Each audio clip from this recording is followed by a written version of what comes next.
Meeting called to order. Bianca Perez, Secretary, Acting President for today. President Michelle will not be here today. If you can introduce yourself, starting from the left, my left. Ron Castorina, Richmond County Republican. Good afternoon. Mike Ferrantino, Republican from Nebraska. Frederick Humane, Manhattan Republican. Al Schultz, Manhattan. John Flanto, Kings County Democrat. Marie Costello, Richmond Democrat. Michael Ryan, Executive Director. Dawn Sandel, Deputy Executive Director. Valerie Vasquez, Director of Communications. Roger Godamanis, Operations Manager. Nina Espino, Director of Personnel. Kenneth Maltner, Council of Commissioners. Stephen Dankberg, Council of Commissioners.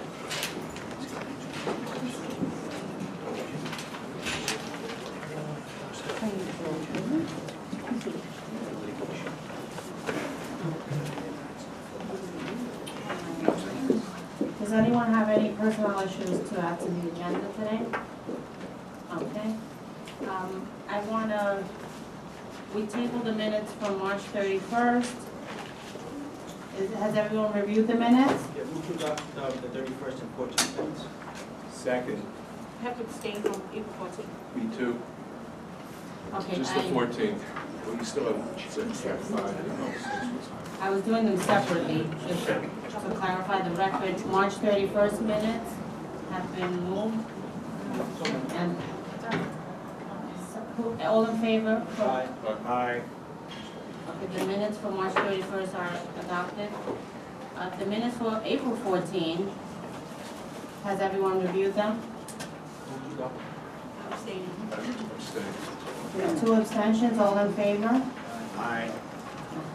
The minutes have been adopted for April 14, 2015. Mr. Ryan? Yes, with respect to item number 2A, I presume that the commissioners in each borough received communication from the borough chiefs and deputies with respect to the designation of poll sites and poll rooms for the 2015 and 2016 schedule. As we have to send out notification to the designated sites as required by Section 4-104 of the New York State election law by May the 1st of each year, it is necessary that we entertain a motion to so designate each of the sites contained in the chiefs and deputies reports to the borough commissioners for the city. Motion is so designated. Second. All in favor? Aye. So designated. Can we have John O'Brady or whoever is in contact to contact these schools, just let them know to designate the rooms that we're having for these elections, so there's no issue with that? In advance, I mean, because sometimes we wait till the last minute to let them know. Actually, as of last year, the specter of potential last-minute notifications with respect to the poll sites that were not emergency poll site designation, we changed the process. Each principal and custodian gets an entire poll site designation package in advance, at least 6 weeks in advance of the election, unless it happens to be on a short notice like this one. So we have done that at the agency expense by first-class mail. So, you know, we stopped relying, we used to send it to a central location and have the Department of Education distribute it via their internal mail distribution process. And rather than rely on that internal process, we're relying on the United States Post Office to deliver. So, and plus, there is a reminder that goes out as well. So, but certainly, that is something that we pay attention to. How do they acknowledge receipt? They don't. We don't send it out certified mail. We just send it out, you know, regular first-class mail. And it, as I said, it goes to the principal. And we are in constant communication with DOE to get updated information if there's a principal change or if there's a custodian change. Because I've had an instance where they pretended like they had no idea. Well, I think, Commissioner, you may have stumbled off right onto the issue when you used the word pretended. I think sometimes, you know, some of the schools feel that the elections are a burden to them. Fortunately, it is a very small minority in our experience, but when those difficulties do arise, they do create, even though they're in limited circumstances, very limited circumstances, that they do create some problems. But we do work very closely with the central operating apparatus at DOE to resolve these issues. And quite frankly, there is particular attention being paid to these issues, and not so much in the we didn't know the school was going to be designated, but often what we're finding is they try to cramp us into a smaller area than we've mapped out for a particular room. That creates problems with our ability to be fully compliant with the Americans with Disabilities Act when they attempt to do that. So I've addressed this issue with the highest levels of the administration, and matter of fact, we've met with DOE with respect to these issues, and they've been apprised of the details with the United Spinal litigation, and we expect that we're going to get a higher level of cooperation with, on these matters. But certainly we'll be prepared to deal with the consequences of lack of cooperation if something should arise. All right, the report on Advocacy Day, myself and Ms. Vasquez went to Albany to, in my role as a de facto member of the Voter Assistance Advisory Committee as a board member, and we went up to Albany, and we participated in their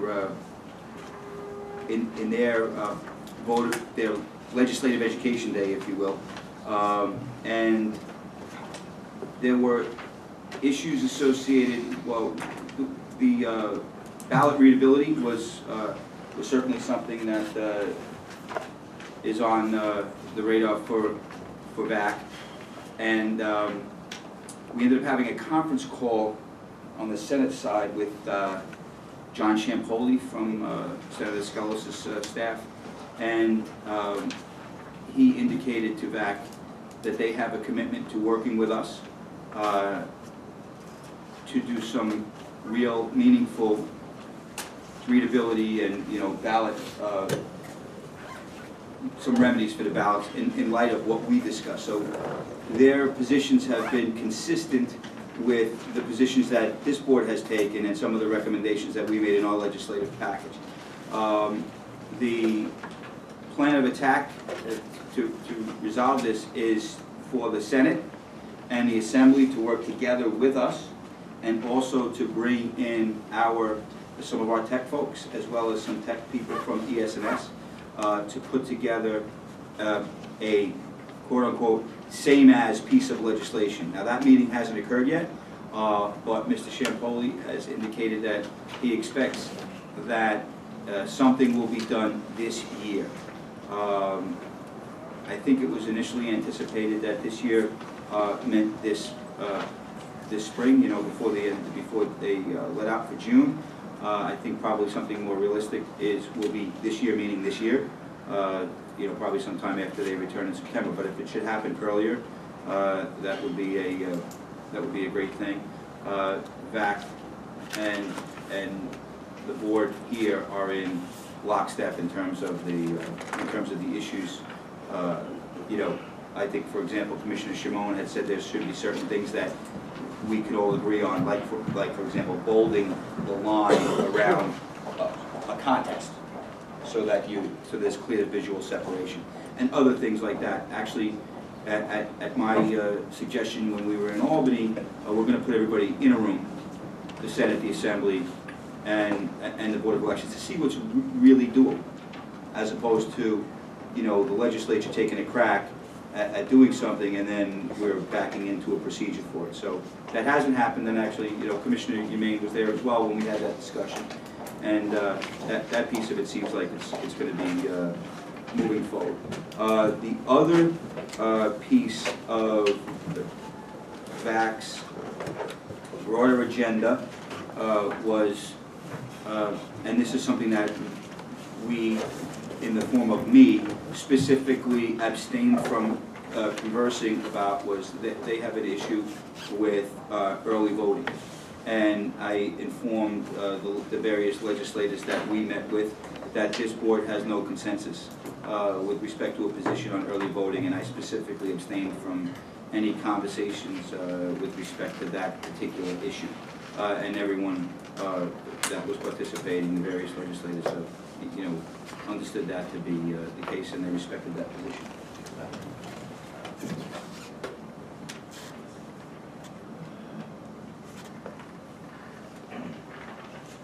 Right, right, yes. And the third item that was discussed with VAC, and again, this was certainly an area where the board's position is divergent from VAC's position.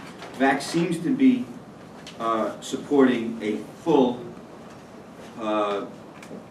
online voter registration system, which would be, somewhat of a departure from what we're doing here. We here at the board do the bipartisan clearance, and we process essentially those electronic voter registration forms that we receive from the Department of Motor Vehicles in the same way that we process paper. It's a bipartisan review, everybody checks it, the signature is verified through the last 4 digits of the Social Security number, as well as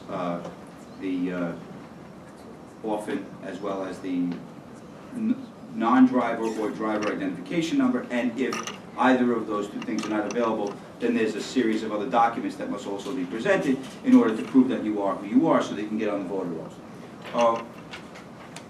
What we're doing is we're moving forward, and I want to be clear that we're not changing the process from how we process things now. However, we do now have a fillable PDF, which people, if they choose to, go onto our website and type their names in.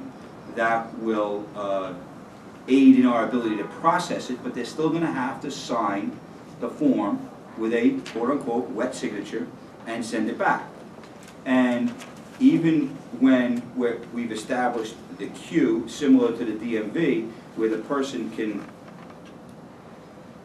enter their data and it will wait in a queue, they are still going to have to sign the form and send it back with their original signature. So we're not in a position where there's going to be a electronic signature that's signed on a touchpad and sent to us. And it's been this consistent opinion of this board, as well as the opinion of the state board as it's been conveyed to me, that the current state of legislation does not allow for an electronic version of someone's signature to substitute as their original signature, with one exception, the Department of Motor Vehicles. And the reason that the state legislature has taken that position, and this was confirmed as well by Mr. Ciampoli, was that the steps that you have to go through in order to prove who you are for the Department of Motor Vehicle is satisfactory of the statute. Clearly, that would not be the case if you were an individual just on a website. And it may or may not be the case if an agency another agency other than DMV, attempted to transfer those documents electronically. That's going to be the subject of a larger review. I know there is some movement in the city of New York with this current administration in attempting to move Mayor's Executive Order number 1 from 2014 forward. They would like other agencies to be recognized similarly to DMV. And what I've explained to the administration and the conversations I've had back and forth with the state board is that we, as the New York City Board of Elections, are not the official repository of voter information. We have our records, but the official master list of voter registration information is the New York State Board of Elections under NICE Voter. Therefore, we, as a board, cannot engage in a policy that the state board says is inconsistent with state law. And right now, the state board is saying that only the DMV is recognized as the custodial signature agency. So therefore, we can't do anything other than continue the process the way that we are. And if and when there's a change in legislation, or if and when there's a change of interpretation by the state board, then we'll be ready to, to do the work necessary to make whatever changes procedurally we have to make. Other than that, we're going to continue with business as usual and wait for further direction. If there's consensus among the legislatures, various houses, and they change the law, then we'll be ready to do that too. So that was the three big issues on the Voter Assistance Advisory Committee Legislative Day up in Albany. With respect to letter C, well, even though this is a relatively small election, we really don't have to get into details unless the commissioners have specific questions, but we did meet with the New York City Police Department, their operations unit. We went over to, and much to your disappointment, Commissioner Castorina, we were in the situation room at the police department. You weren't there, so but we were there. It's an impressive place, and we got good cooperation, very, very good cooperation from the police department, and Deputy Inspector Walligan, I believe, the new inspector that oversees this is the Inspector Mullane, and they're on board and very cooperative, and we certainly appreciate their level of cooperation. We had a meeting with the Mayor's Office of Operations on April 24th, and at that meeting we had discussed the issues associated with the Everterry contract, Everterry Associates contract for ADA compliance. All of the agencies, NYCHA, Parks, DCAS, that have poll sites that might have ADA issues were present. We are developing a process where we're going to share the information with respect to any potential barriers in advance. The purpose of the meeting was to ultimately compare and contrast what remedial efforts they may already have on the horizon. That was the reason I requested the meeting. Clearly, it is our responsibility ultimately to provide poll sites that are fully compliant with the Americans with Disabilities Act. However, we don't own the poll sites, and we don't control them 365 days out of the year. So it was important to get the agencies that do control those sites into the room, and we are going to be sharing with them the information as to the poll sites that have potential issues and what those potential issues are. Then they're going to check in those places that require perhaps construction, whether or not that remedial work is already on schedule. And that will help guide us as to what we're going to be required to do moving forward. And they're also going to know, we're going to keep them in the loop, because, like, say, for example, some of the stuff is relatively minor in the grand scheme of things. Let's say you have a protruding fire extinguisher off the wall, and there's a sight-impaired person that's going along with a cane.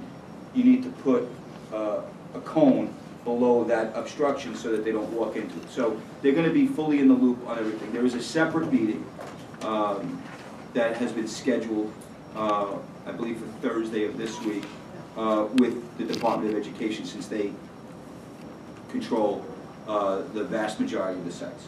So that's going to be a separate meeting. So we had a meeting with the smaller agencies, or the agencies that have less sites, and then we're going to have the DOE meeting separately where we'll discuss similar issues. September 2015 primary election.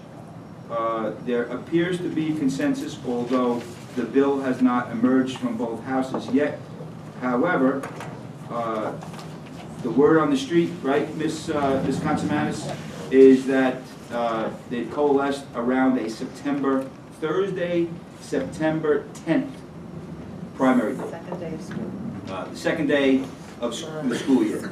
And apparently, well, we knew that the date was going to have to be moved to accommodate, I believe it's Rosh Hashanah, but there was some talk that it would go to September 17th.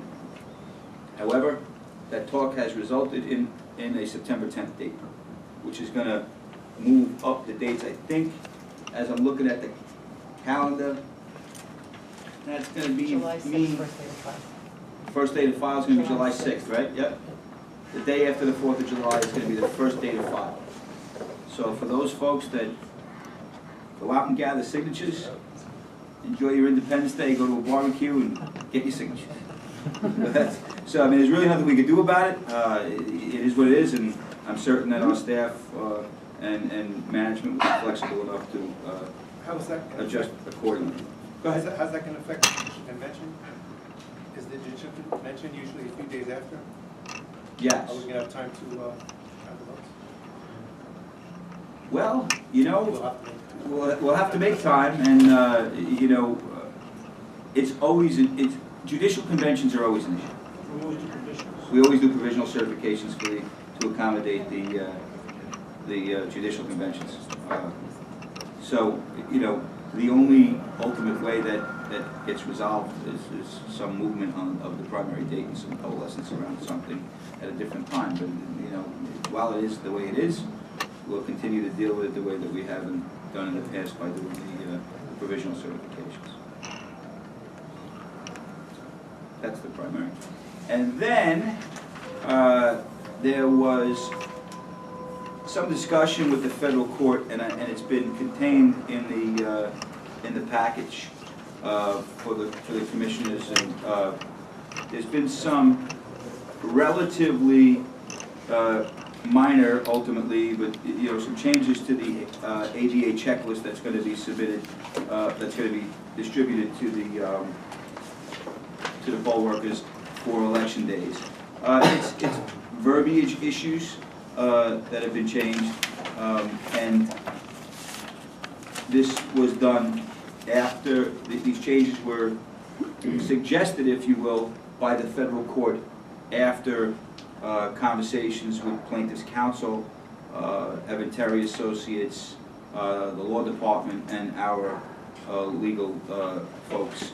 So basically, the federal court is, you know, requesting in the ways that federal courts request that we make these verbiage changes to make the checklist more clear, and certainly, you know, we're providing that essentially to the commissions for. Decided to actually input something.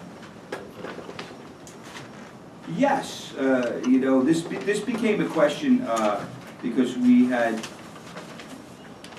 This used to be an 8-page document, and the plaintiffs quarreled with the fact that we reduced the 8-page document down to a smaller document. And initially, it was their assumption that because we made it more streamlined, that we in fact omitted important information. As it turns out, they were ultimately comfortable with the categories of information that we included on the checklist. However, they wanted certain verbiage changes. And so in your packets, the ADA checklist, the red is the verbiage changes. But ultimately, in my opinion, it's a question of form over substance. But, you know, when the feds want you to do something, I think it's always best to comply. Alright, so I move that we adopt the changes Yes. suggested to us by the federal court. Second. All in favor? No opposition? The checklist has been adopted. Is there a change? litigation. You want to sign?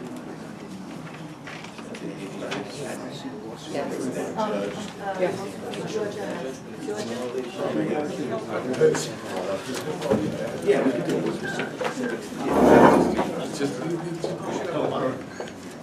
Thank you. A God show coming to do it.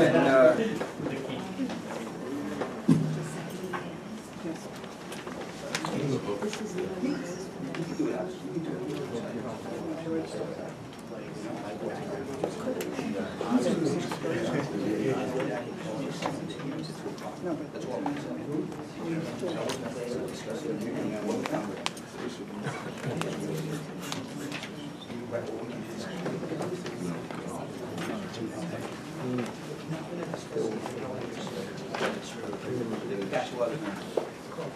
Just to report the report now. So is this just that somebody's going to give a report that they're in court now? On, Exactly right. All right, so. Exactly. Guillermo Philpotts filed an order to show cause that is in fact returnable 5 minutes ago at 2 o'clock in front of Judge Weinstein in federal court in the Eastern District. And I've met. I've heard.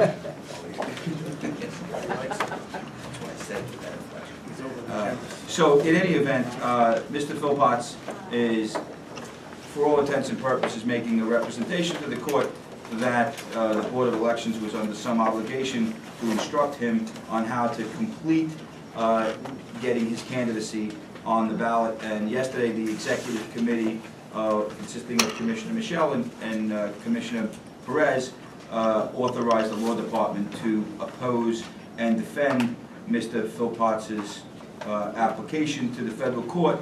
And as the matter is being litigated as we speak, there really is nothing else further to report on that. Consequently, the public discussion and not the executive session discussion. Madam President? No, that was really just for informational purposes.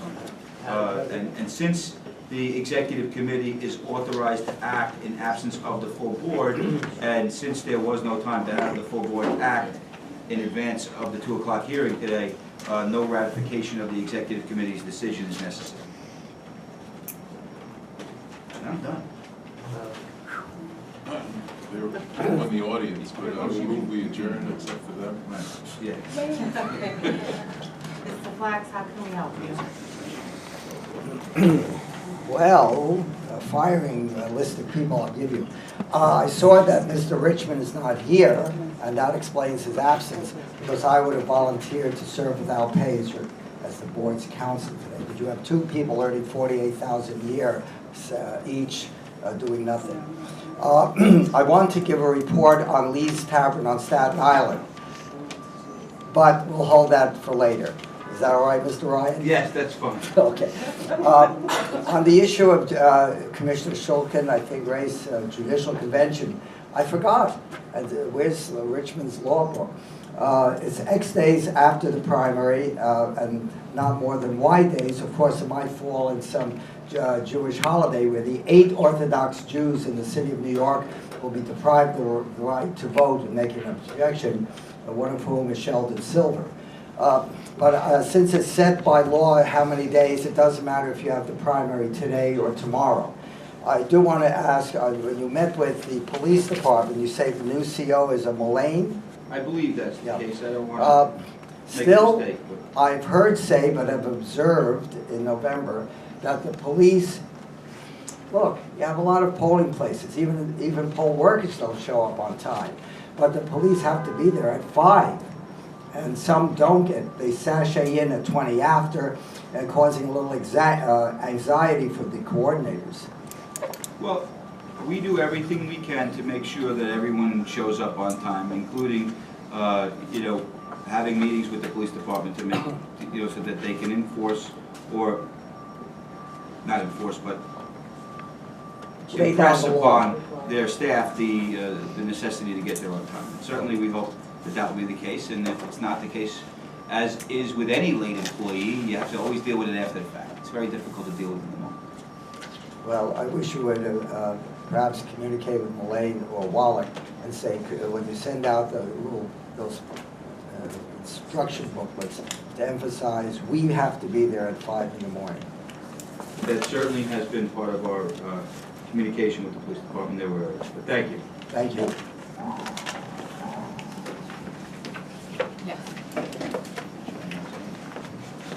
Catherine Gray from the League of Women Voters. And Rachel Foss from Citizens Union. On April 15th, Rachel put together a panel, a good government group, and the administrative staff met with us to discuss data that the Board of Election has and data that we want. And this coalition that came And to the the... executive staff as well. Yeah, the executive staff. There were a lot of people from the staff there, which was really great. The good government groups included the League, Citizens Union, NYPIR, Brennan Center, and Steve Romoleski from CUNY. The group requested that the board view each database online in a machine-readable format instead of the existing PDF format. Why is this important to us as good government groups? I sort of would like to use the example that I have in request right now from Mr. Ferguson. We want to do target the lowest EDs for voter education and to get them registered, to get them to know their candidates, and provide them with the information. But I need the data by the ED. It is not online available for us to do.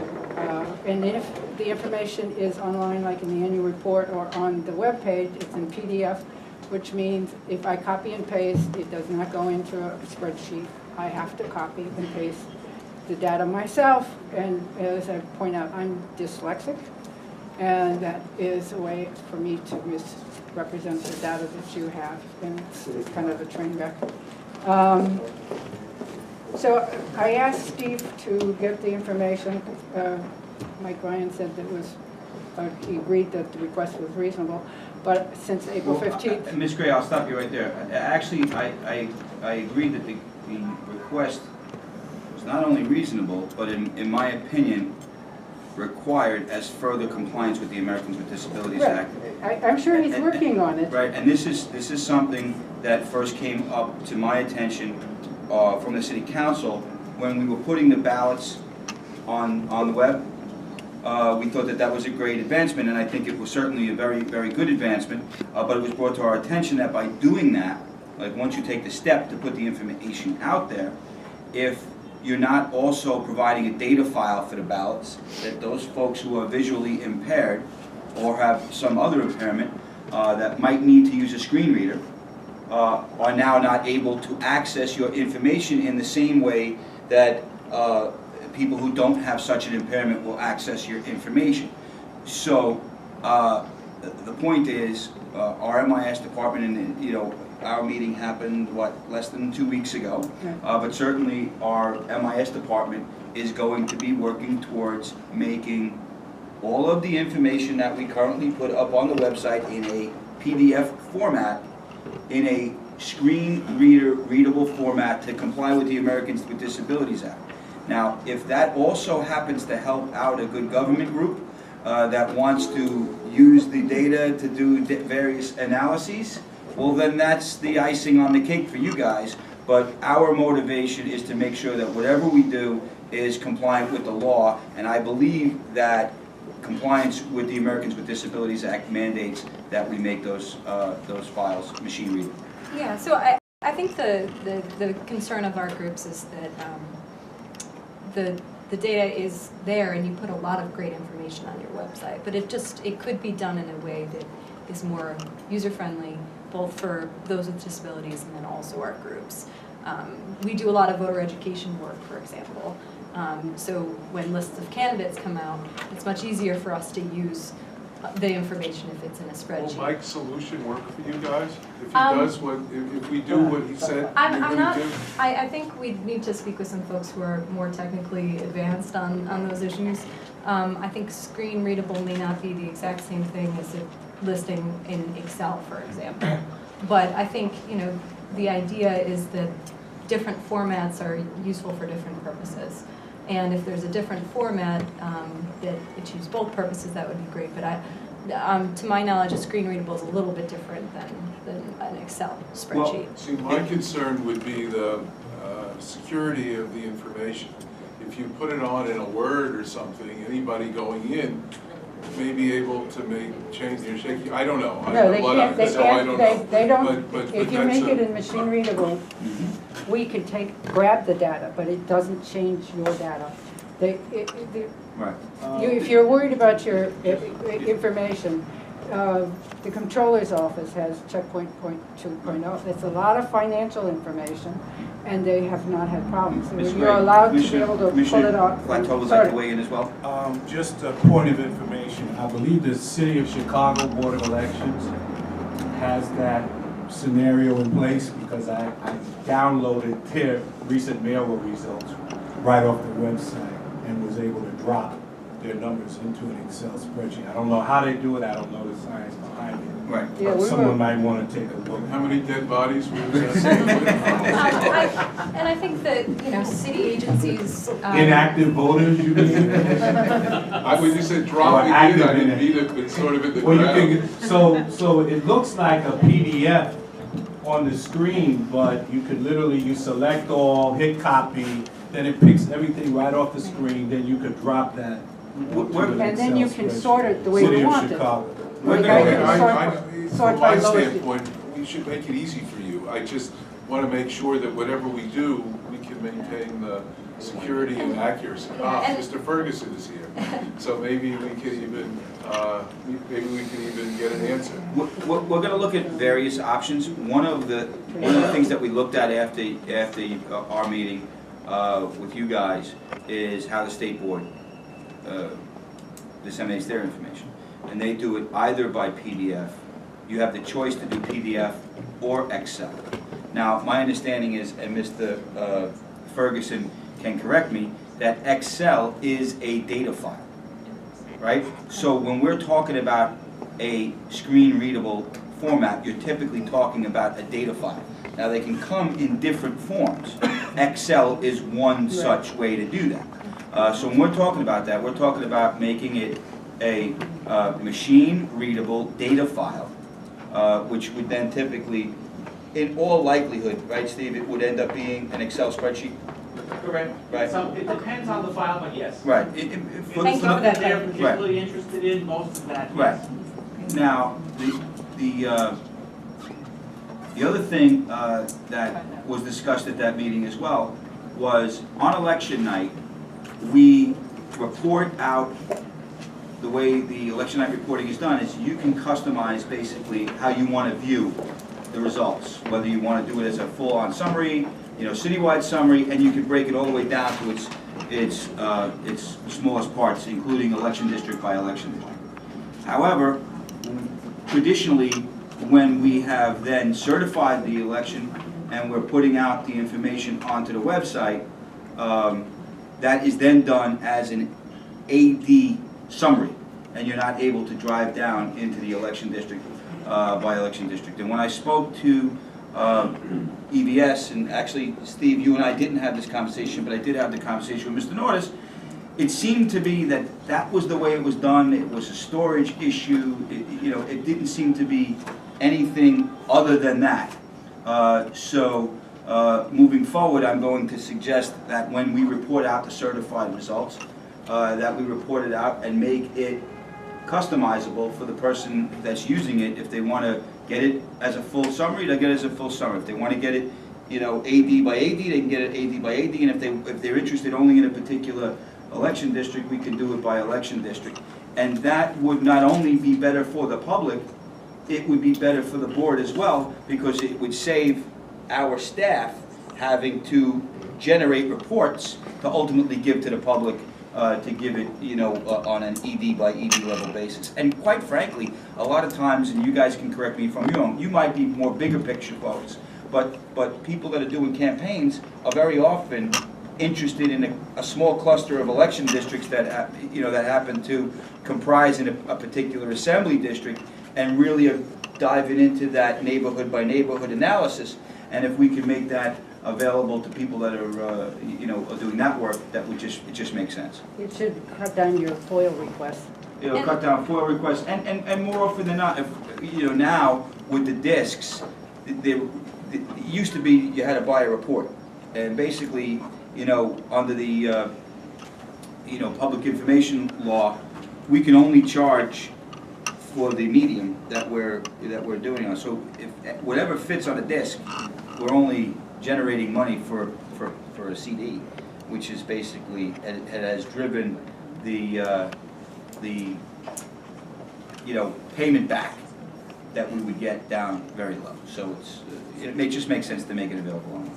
And I would just add one final comment that many other city agencies are subject to what's called an open data law, and there's also a state executive order that's subject state executive agencies to releasing data through a centralized portal in Excel spreadsheets. This is a very common thing that's happening with more and more city agencies in order to have proactive release of information, to cut down on FOIA requests, and give the public more information. So there are some protections built in around knowing that the only official data is what's available on that website.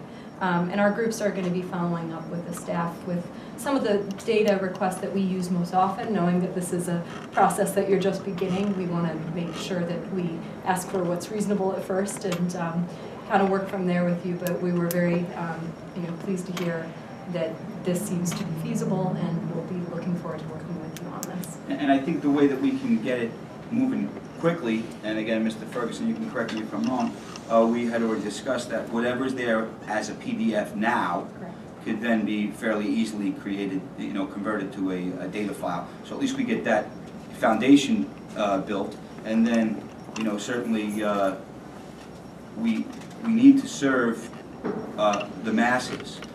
That's not going to necessarily put us in a position to fully customized reports to every request that we get. You know what I mean? But if we give the full panoply of information out there in a usable format, then that'll allow the various groups to customize the information for their particular needs. Correct. And yeah, again, we're very pleased to have this conversation, and glad to bring it to the board members today. Yes. Commissioners. Yes. Thank you very much. It'd help us greatly if we could. It's always a pleasure to hear that Brennan sent to say good things about the board. Also, like the annual report should be, the annual report should also be in machine Without readable. a caption on it. That's right. That's right. Okay, machine readable, like you Yeah, just put it so, up? Awesome. Thank you. Thank you Yes, very much. thank you very much. Anything else? Meeting adjourned to I just have a question before you. We had decided in January that we were going to go every other week through the month of April, and then we were going to maybe go every week starting in May again. So I don't know. If we're going to do that, we should just recognize that. But do we want to go back to an every week schedule? Do we want to stay on every other week? It's up to just pointing out that the resolution that we passed sort of expired. So The elections are right. Yeah, or else, it's a special election, so we could still have a meeting. Sometimes we do, sometimes we don't. We could have a meeting in 2 weeks. It's whatever. I'm just pointing out that, that we have to decide. Well, next week is the election, so today we're adjourning to May 12, 2015, and then I guess on May 12, we'll decide whether to go back to weekly. Okay. Well, if the commissioners are agreeing to meet on May 12th, there is definitely going to be a meeting the week of May 19th as well, because we have to certify the election. And the following week, we really can't go to the following week because that's the state conference. So we fully anticipate being able to certify the special elections that week. So, and then likely the 19th, but certainly, we'll have a better handle on what's going on by the 12th. And so, since it's really just a meeting of the Board of Canvassers at that point, it could be any day that week, the week of the 19th. No, I know, but what I'm saying is if there was a particular issue that arose that prevented, or we needed a couple of extra days, it wouldn't be unprecedented for the Board of Canvassers. Yeah, it would not be unprecedented for the Board of Canvassers to meet on a date other than a Tuesday. But likely, we're looking at May 19th, but that decision can be made on May 12th. Okay, so I move we adjourn until May 12th. Meeting adjourned to May 12. All in favor? Good.